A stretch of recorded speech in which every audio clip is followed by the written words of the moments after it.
pamiyat rengganing Traya Sri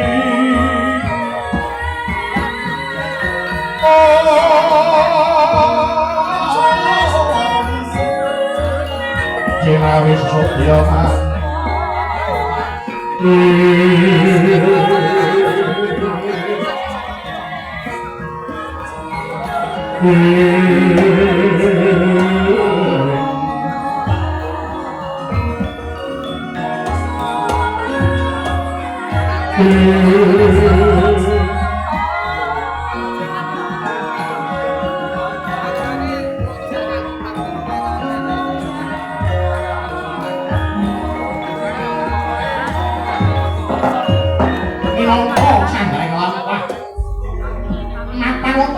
Ngrandu Gumbala Takawatos ing nagari Ngastina miwah nagari Amarta sinten kemareng mapan wonten ing ngriku nggih para putra-putra Pandhawa ingkang pinandhegan Raden Gatotkaca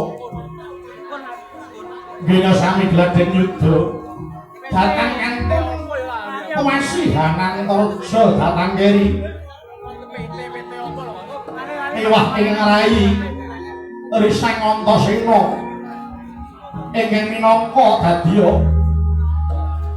tetuangganing para wadyabala dhateng Pantara Dangu anami dhateng Pramaniya Begawan Anoman kagiat Sang Gatotkaca Sigra Manembrama dhateng ing Katemben Prati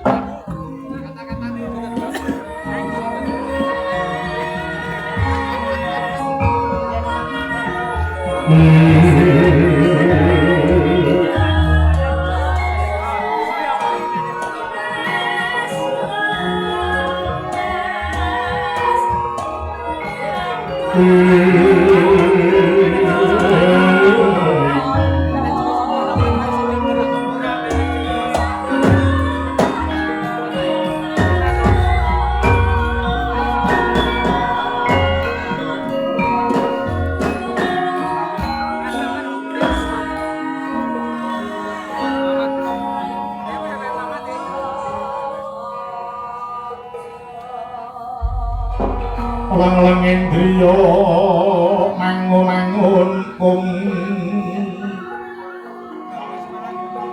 sinamati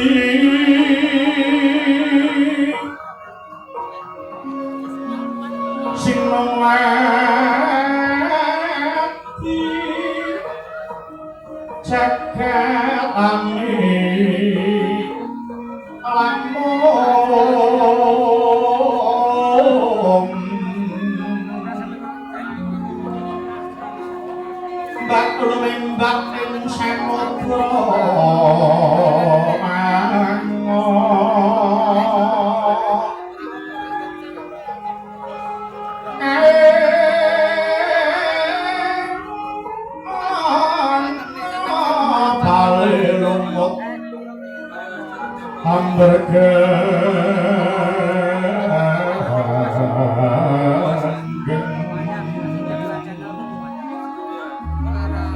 awet to denjeng-denjengan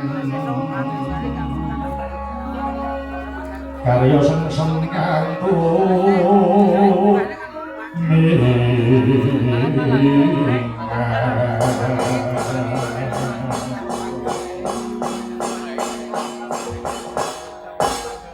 Mangkita Siwa Anoman sarawuh paduka Siwa Anoman kula sakadang aturaken sugeng mangabekti kunjuk wonten saged padha paduka Siwa Anoman. Oh inggih nggih anak kula Gatotkaca sampun kula tampi pangestuning punwa tumrapa dhateng anak kula Gatotkaca anak kula Antarja miwah Antasena. Beli satanggih kula mundiwa. Inggih satanggih kula mundiwa. Yo banget nggon kumundi Pakde. Wah kadingaren Pakde Anoman kok sumusul maring para putra-putra sing mapan ana Randu Gumbala Pakde. Iya, Antasena ana apa? Mulanipun Watrakta ana Randu Gumbala iki jalaran krungu kabar.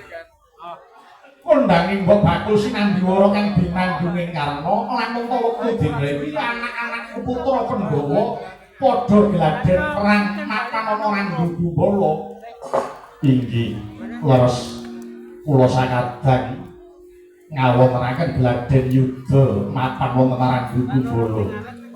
Mangkir nggih, Paduka kepengin gladhen yuda menika pamrih menapa? Siwa Hanoman kula kaliyan para kadang-kadang putra Pandhawa ngrumaosi dados satriyaning praja. Benjang saksurutipun para pepundhen Pandhawa tumuli kewajiban dipun sampiraken dhateng kula sakadang.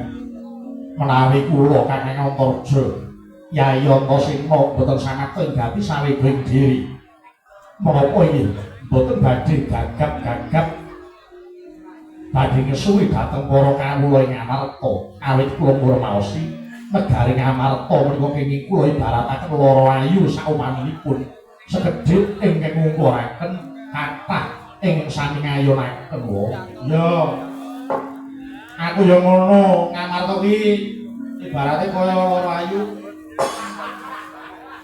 sithik sing ngungkur akeh sing arep-arep matan-matane barang kuwi kok kok tekan kono nggih kula sampun tanggap menapa iki dados Kalsemaduka anak kula Gatotkaca pun nderek bombong pun nderek bingah dene Paduka tansah prayitna dhateng kawontenan negari Amarta menika nggih inggih mila gandeng suwana mansa kula marang wonten Rangga Bala kepareng para putra nyuwun Sagdatama kaliyan Paduka Siwanoman.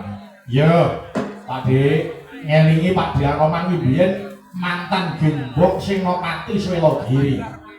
Senopatine para kethek-kethek ing Pancawati. Mula ora ketang sethithik anak-anakmu ki tularana.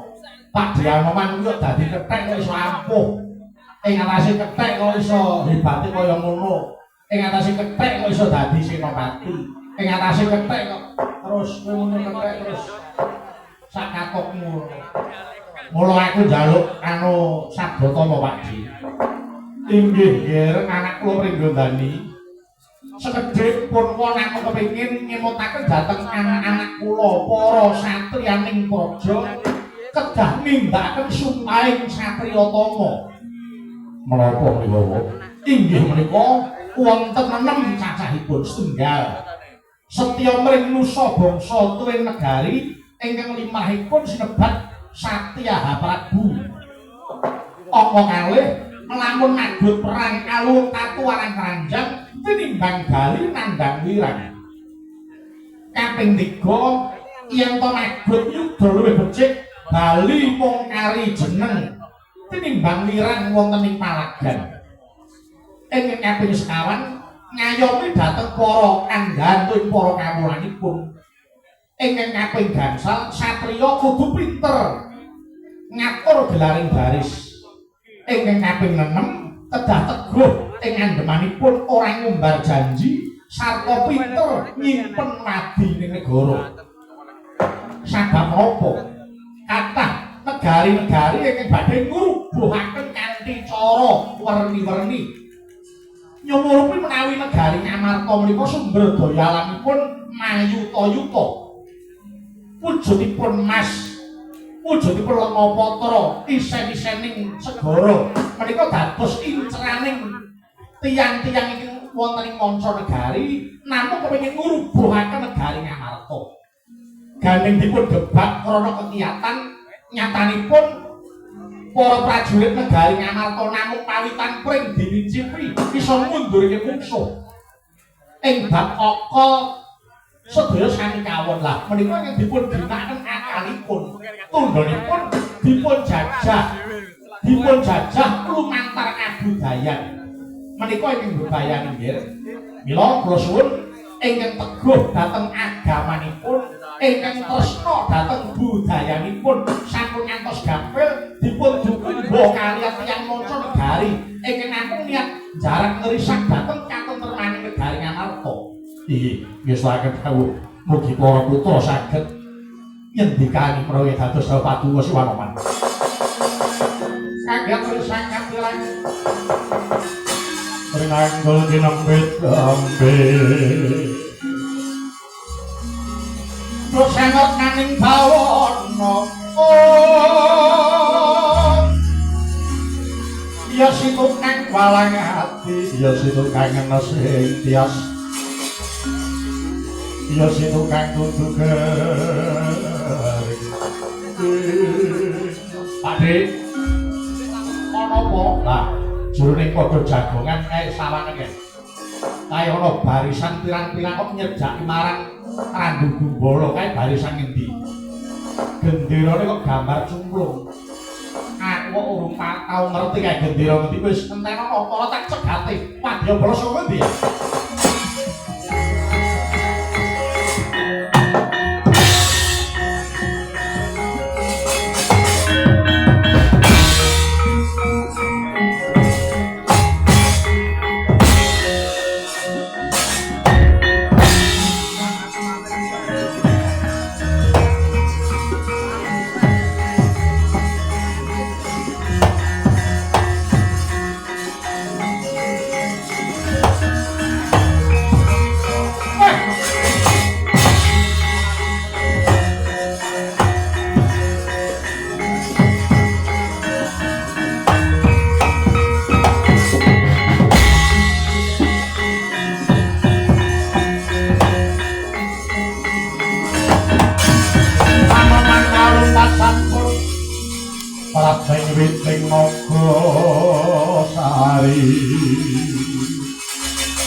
Mulat mangandak katingal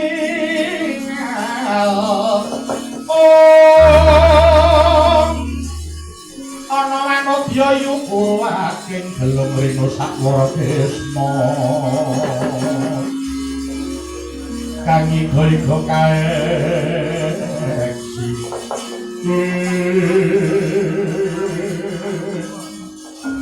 iki ora panglima kedhek putih kahanan warna-warna para ngaku apa iki sapa balik kowe Wadyabala saka ngendi sapa kang kedhiaran wah edan dalan rupaku mung disian Wadyabala saka nyamian lekesete Gustiku Prabu Kusumadewa paketku menggung aranku menggung Prawira Sandi yo kowe sapa Pendhita Kendari Sada Anoman nggih duwe karep apa goleki sing jeneng Gatotkaca munggahe Pandhawa yen ketemu bondo tangane srimpung sikile tugel gulune ora sah banget lawaton ucap aja kaya rembug nyunggari marang anakku Gatotkaca sapa wae ngrasani Pandhawa mungsuhe Anoman wah edian apane Pandhawa ora sanak ora kadang mati melu kelangan tak katutke dosane arep piye Sanjura minggat leno pangi tetep buak gak kamu urusan kamu tak kok saya. Oh sobat.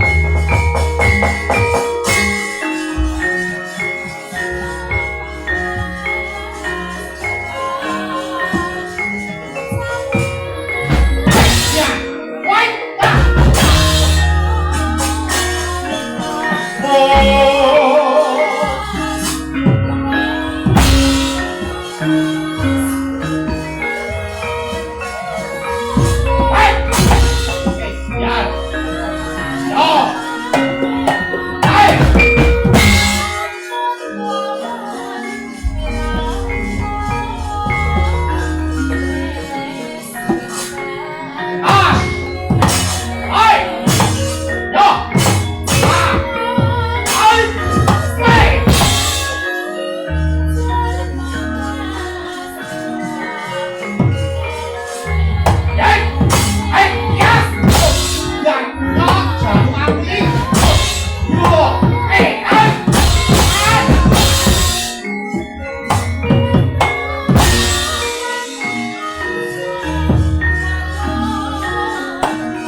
Mencegah ini jalur amrek semakin berkah. Ya.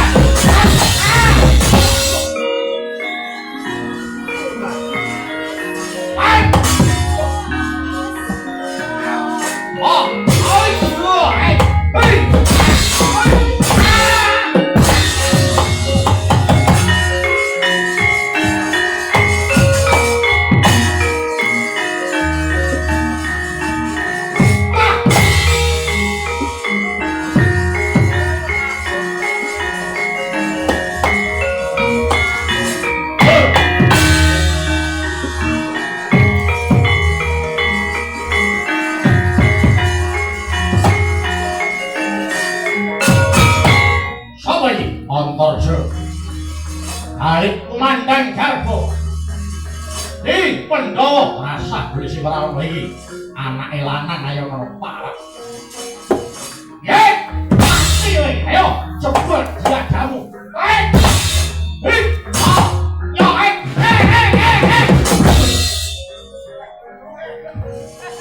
Plus bumi. Kowe menungso apa welut? Ngomong ora yo. Hai. Wong-wong. Woi. Hei. Ya. Yo, ha. Kebulan. Yo. Wah. Yo. Yo.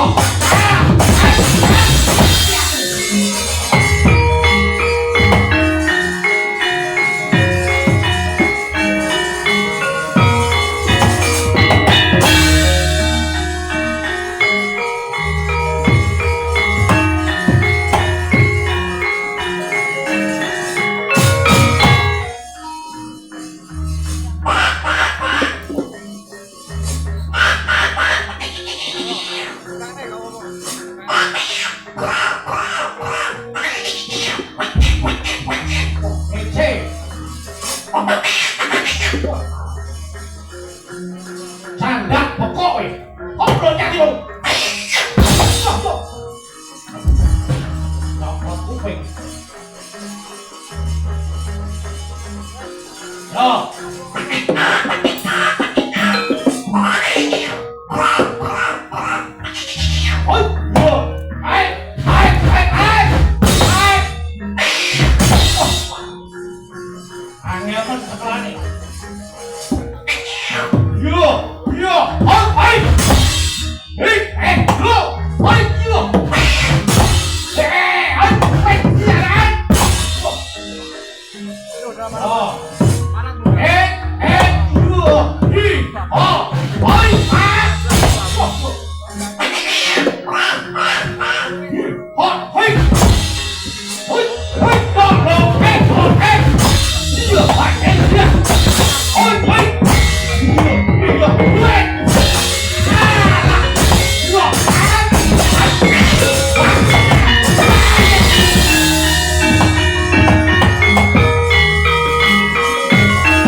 Para wadya bolong awiyat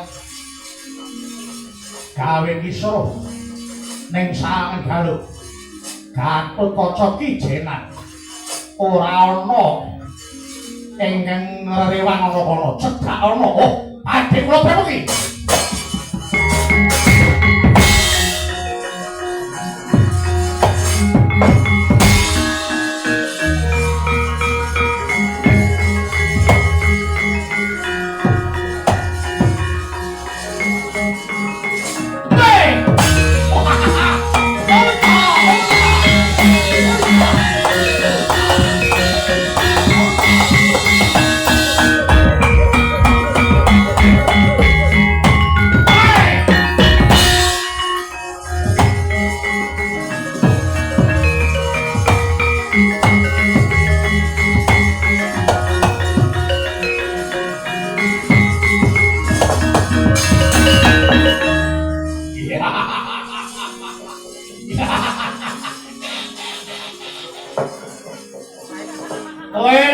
manungsa ngadeg jejeg. Kaya tugu aja kowe sing jeneng Gatotkaca. Kowe kuwi sapa? Durung ngerti aku. Durung. Iya.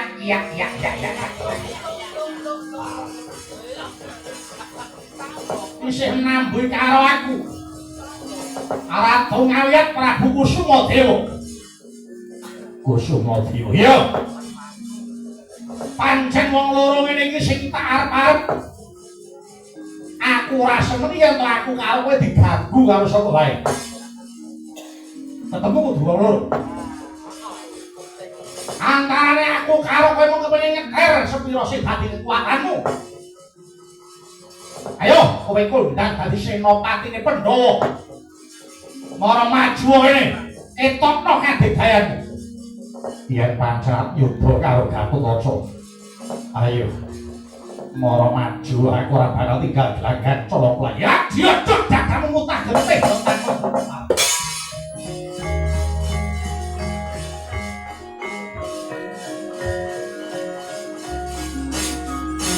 Kowe wani nyumbari aku.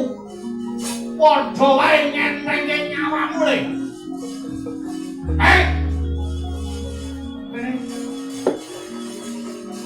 Kowe nyumbari Prabu Kusumadewa.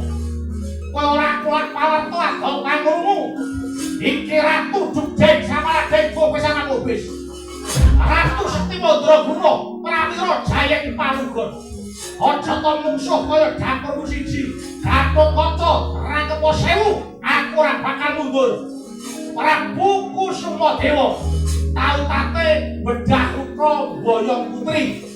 Lah nek mung sak dapurmu, nek mung sak raimu, kowe nek musuh karo aku ora nganti sak banyon hilang buat.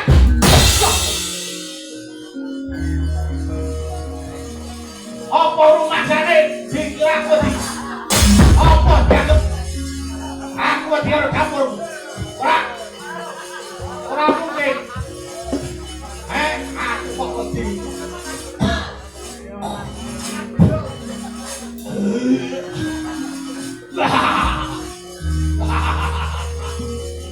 Ora metu getihe le. Hai.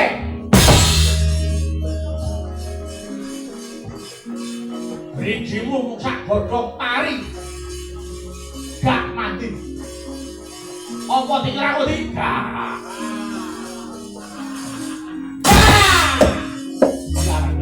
Iki jawamu temanku iki. Jaman jare wong ampuh, ampuh iki kaya ngopo diapurene kae.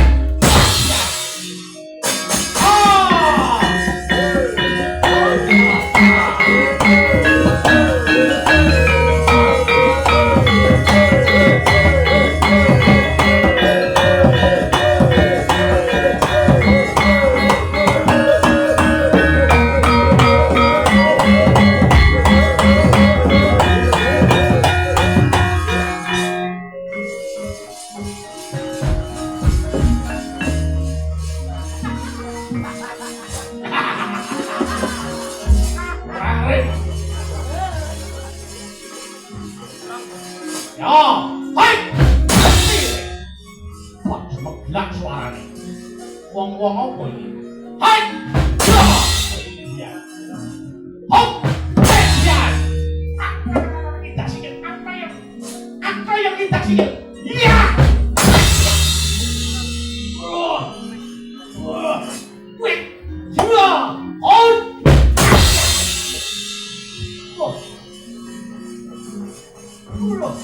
Hai! Hey!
Bapak Guru ingkang nami Gatotkaca mboten kenging kula sangga enteng. Kowe kalah. Lah sajur ngene dadak tekon. Nek menang lek ora mundur. Lakone apik kok sengak men kok wis ae. Kowe iki tok hawa ngendi kok tok gawa rene. Hawa ngomah kok digawa tekan kene. Ora ngerti kok kesepian. Wis minggir Gatotkaca aja dianggep enteng. Pun bapa sing bakal marang kowe. Kula semanggaken. Tansah marang pamoring sukma. Sing moyo nahyo ing asepi. Sing nyimpen talang ing kalbu. Pambukaning warana aren saking liya layap ing aluyut. Pindha pesating supena semua suping rasa jati. Sedatek menggih kawan Sangkara Dewa. Sigra hamantram Triwikrama. Ngedalaken angin lesus mawa wisa mandi. Tumanduk dados sang Gatotkaca brata nang ngriwe. Medal dira saking sela-selaning ulu. Satemah saya ngalumpruk salirane sang Gatotkaca. Dereng ngantos dalah mulat kuwi sing manggih sinaut sang Gatotkaca.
Ana kita tinggal sedelo wae ana sing ndarek perkara kelawan anakku Gatotkaca.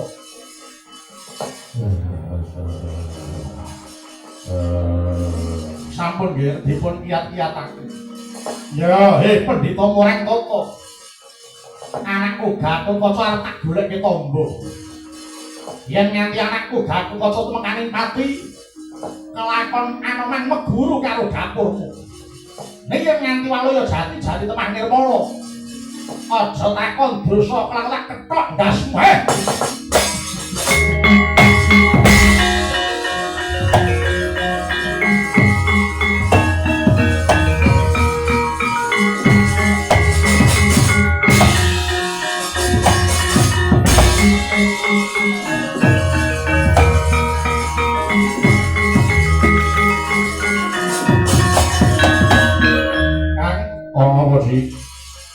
Krungu kabar apa ora? Kabar apa? Kakang Gatot jare kaprawas wangin mawa wisa. Ya ngono apa ora? Saka paikandhayane Pendhita Buta. Monggo sangartiku ora ana Pendhita Buta sing temeka iki. Wah, kok aja nyolong laku. Aja siluman yo. Aku ya ora ngerti kok iki. Gumunku meneh. Wadya bolong kok terus resik ora ana siji-siji iki nang endi? Wah, kok kaya barang sulapan. Wah, ngene. Kang Antarja nggih dinteni wae. Yen nganti kletek srengenge sesuk-esuk Kang Gatot kok ora bali, tak goleki pendhita buta sak ketemune. Ya dinteni wae.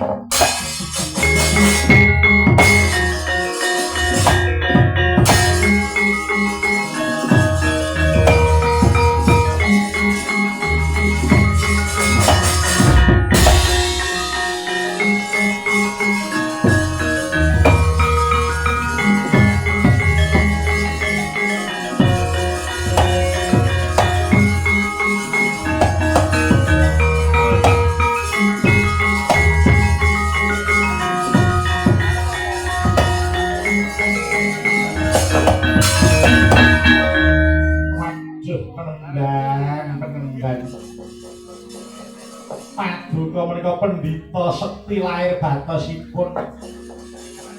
Ora perlu Surapati sing muni gumun karo aku. Jalaran aku iki pendhita sing waskita samubarang apa wae, aku nduweni setet kang linuwih. Aja to pendhawa kelawan anake teges dewa wae bakal ngiris nyawang kekuatanku. Inggih. Gatotkaca sing jare otot kawat balung wesi lah kok mung tekan semono. Ora nggondros pira. Iya, Raden. Monggo kepareng paduka kula kanthi wangsul dhateng Ngastina. Monggo dhisik gaweanku durung rampung. Liripun des pundi? Aku wis bisa nyingkirke Gatotkaca, aku bakal goleki Pandhawa. Oh, madosi Pandhawa. Iya. Inggih, menika malah langkung prayogi namung paduka kedah ngatos-atos. Mlebet dhateng negari Ngamarta menika mboten gampil.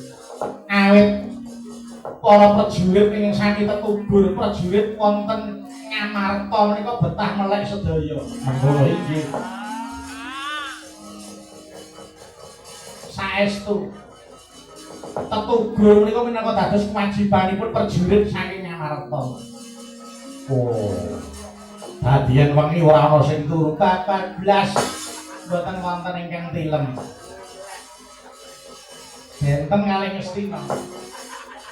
Aku ora teka Ngastina. Oh nggih mboten. Mangke nyatake piyambak mawon. Nek tentuni gambar. Nggih. Mila apa ya yen pancen mengkono aku arep dedelikan baris pendem.